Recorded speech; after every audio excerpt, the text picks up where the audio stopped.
Hey guys, this week we're doing something a little different. From time to time, I get contacted by people that have made games and want me to check them out. I'm not always the best at getting back to people quickly, but I always play their games eventually, and I try to give them some feedback. If someone is kind enough to share something that they've made with me, I feel like I owe them at least that. Today, I'm going to share with you a few new Game Boy games that you probably haven't heard of, and a couple of them are even free. This is going to be fun.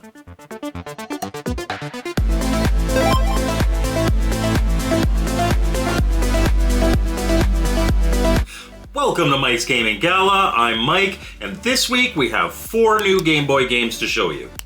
I won't be reviewing each per se, but we'll play all 4, give an overview, and tell you where you can get them if you're interested. The first game we're going to look at this week is called Rise of the Penguins. Rise of the Penguins is an action platformer where you play as a penguin battling through 6 levels with a variety of different enemies in each of them. Despite there being cutscenes, there really isn't any story here to follow. The best I can figure is that some big evil guy has wronged you and your penguin friends, and you have to fight back. The gameplay itself is simple. Just move, jump, and shoot. The platforming can be a little tricky though, with tight jumps and enemies that ambush you at just the wrong time. It's a very difficult game, and in some areas, it'll require some memorization to get through, which actually reminds me of how some old games were. Translation, you're gonna die. A lot. Thankfully, there are a multitude of difficulty levels, including an extremely easy mode with very generous checkpoints, increased lives, and increased health. The game has a lot of different types of levels, including moving platforms, water levels, and chase levels. There are also 4 mini-bosses, 4 main bosses, and a final boss to battle. The programmer admits to some janky animations, which are a thing, but overall, the graphics here are actually pretty solid, and once you get into the rhythm of the game, I find it quite enjoyable. You definitely have to get that rhythm though, as each level has a timer, and honestly, the only time I really felt pressured by that limit was in the first couple levels. You have to be comfortable just going from the get-go. Once you beat the game, there's an additional boss rush mode, all in a game that you can pick up for free on itch.io. You don't even need an emulator to play, as you can play it right in your browser at this link. As always, if you do give it a download and like it, make sure to go back and make a small donation, both as a thank you and encouragement for them to continue to make games for us. Next, we have 2 games from our friend Paul at Mad Sox Games, creator of Death Row and Death Row 2. The first of the 2 games we're going to look at here is Death Row Brawl. This rounds out what Paul calls the Death Row trilogy, and it's an adaptation of the original game.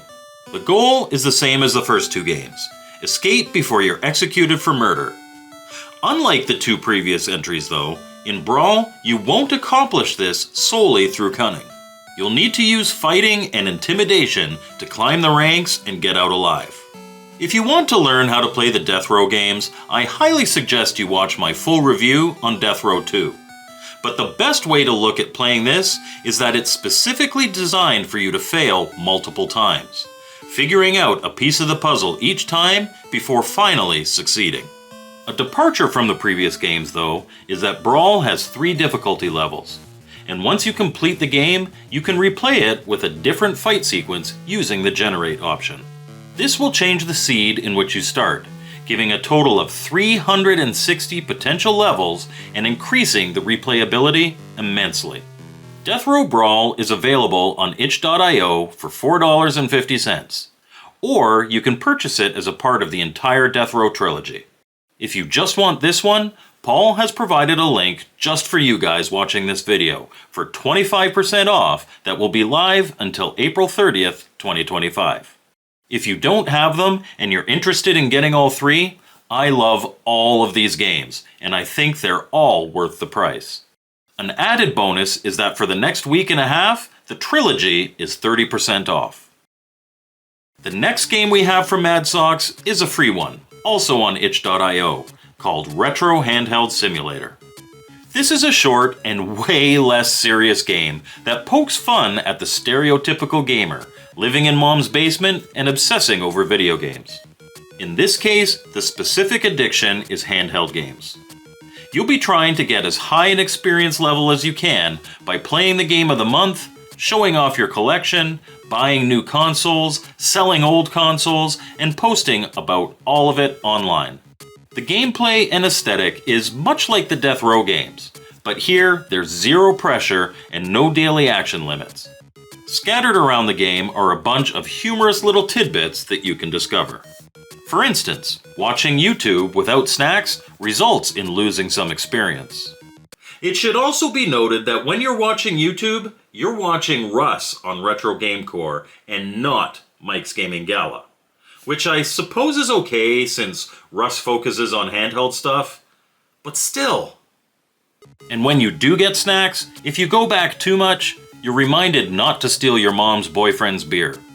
You can try to leave the house as well to go and visit your girlfriend, only to realize that she moved to Alaska.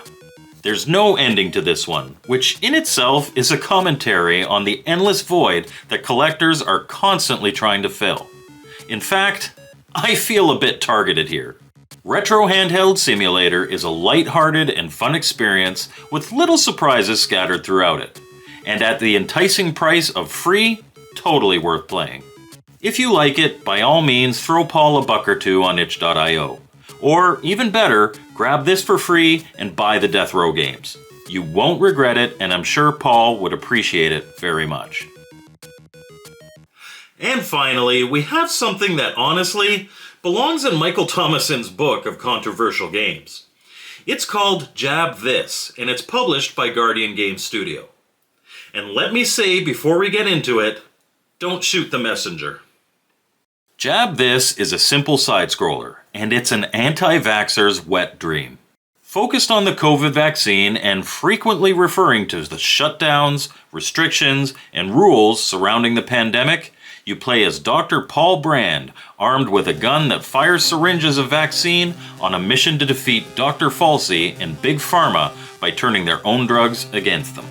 Dr. Brand looks like Arnold Schwarzenegger straight out of the movie Predator, and you'll be fighting and platforming through 9 levels of vaccine-pushing enemies, including a series of bosses. There isn't really much to the gameplay aside from jumping and shooting. You have limited shots and will have to pick up vials of vaccine throughout the levels in order to reload. Your health is represented by your vax level at the bottom of the screen, and you can reduce it by grabbing power-ups. To say that Jab This is highly political would be a massive understatement. The first boss kinda resembles Nancy Pelosi, and the questions between each level clearly have an agenda that honestly, I can't say I agree with. The game itself is okay. But the real reasons someone might pick this one up would be that they support the message, have to have everything, or just want to have a super controversial game in their collection. If you do want it, it can be purchased at GuardianGamesStudio.com along with their other games. A couple of their other games for sale are definitely ones that I would recommend. Regardless of what you buy, remember that entering MGG as your discount code will get you $5 off any purchase from their store. And there you go, 4 new Game Boy games that you might want to try, 2 of them for free. If you do end up playing any of these, let me know what you thought in the comments. I'd love to hear what you think.